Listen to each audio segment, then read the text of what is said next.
Greetings from Sound Annex. How the hell are you? I've been selling insurance for about 20 years. Then the pandemic started, and prior to the pandemic, there was also the Paradise Fire. So it was a very hectic time, and I got laid off because things slowed down. I already spent like 20 years selling insurance. I was back at home laid off, and I was thinking about setting up my own insurance office. I had the knowledge, I could do it. But I only had one problem, and that was that it didn't sound like fun. And I've been working in a record store since 2017. My friend Bert Hepster owns a record store called Sound Attitude. Cut to what I was talking about the pandemic was the idea that I'd been talking with Bert about the idea of buying Sound Attitude from him. During the pandemic, we couldn't get everything the way that we wanted it to be. And at one moment, we took some time, did some thinking, and I came back to him and I said, well, I do have another idea. I said, what about opening a second store? And he says, I love that idea. I'm behind you 100%. You have to do everything. And that's where it started, Sound Annex. Interestingly enough, the word annex means in addition to. For the first time ever, there was Sound Annex. And my goal is to be able to use this store as an opportunity to build my name and my brand in the community, and then eventually to be able to later acquire Sound Attitude. Would be the dream, to be able to have both. Have more customers. See, this is great. Hi, Richard.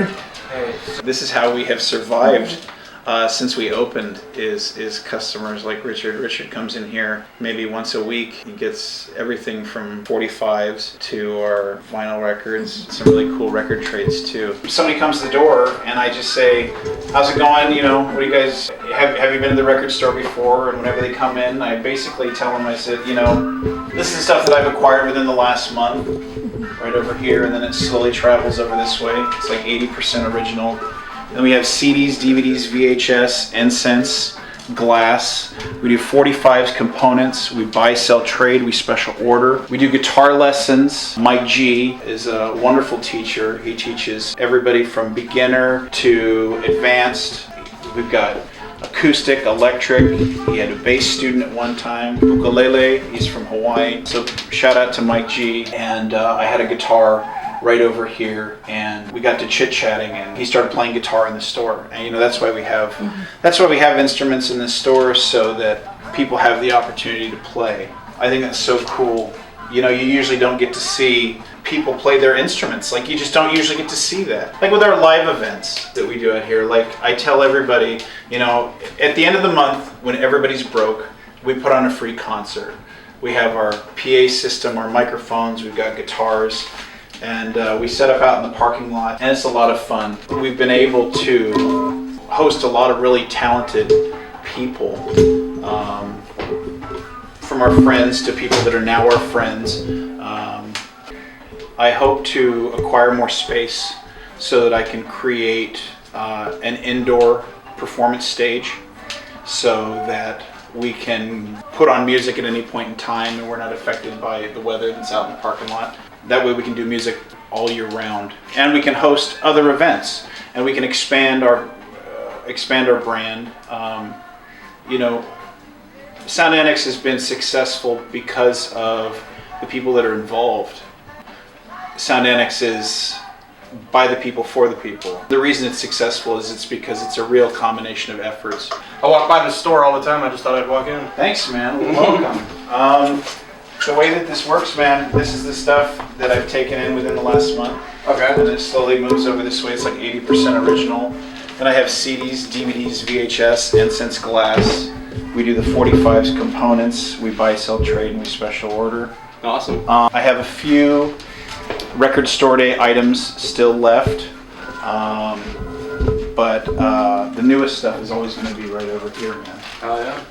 It's a really cool experience. I get to watch people open presents all day long there in the store, and I'm really big into just being able to provide a high quality product, make it accessible.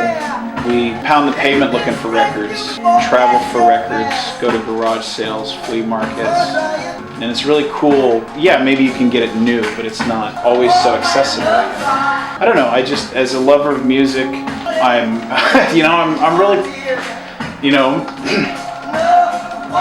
I'm proud of what Sound Annex is, I really am. Because it gets to give, it's all about creating good energy and positivity.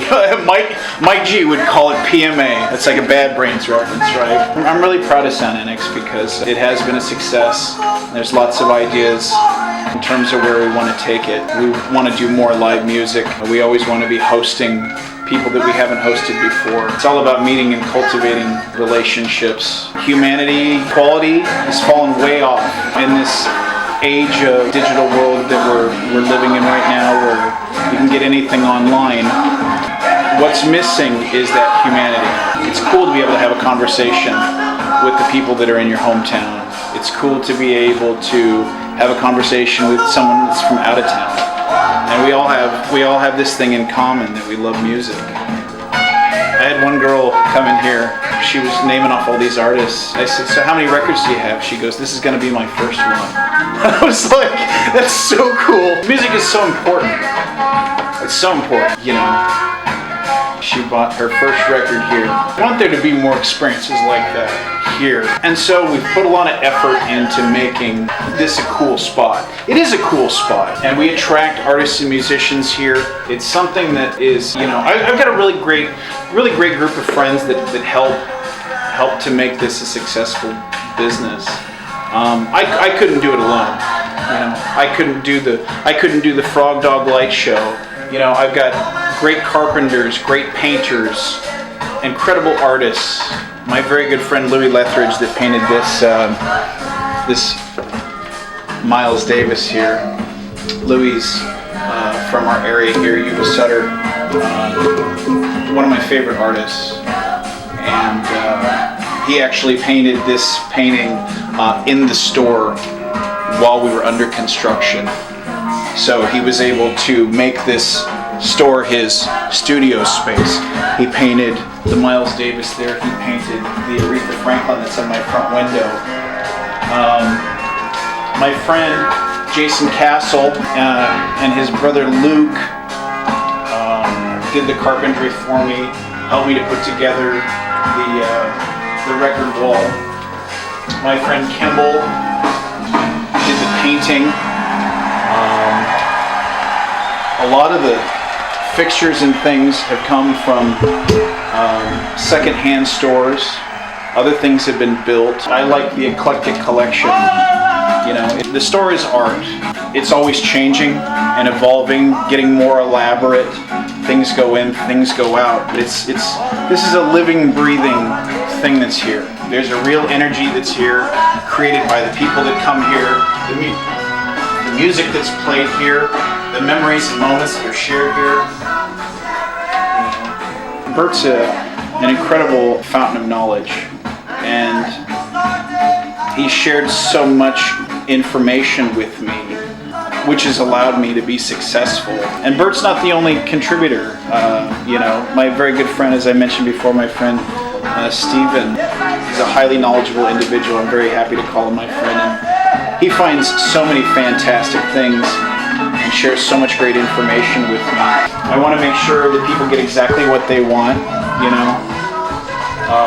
And I don't want you to have it unless you absolutely love it. It's all about who you know. It's not how much money you have, because that doesn't dictate whether you get helped or not all the time. It's about who you know. And I like being able to help people. We're all human, you know, things happen. We're all dealing with financial stress. Things aren't going to get cheaper, ever.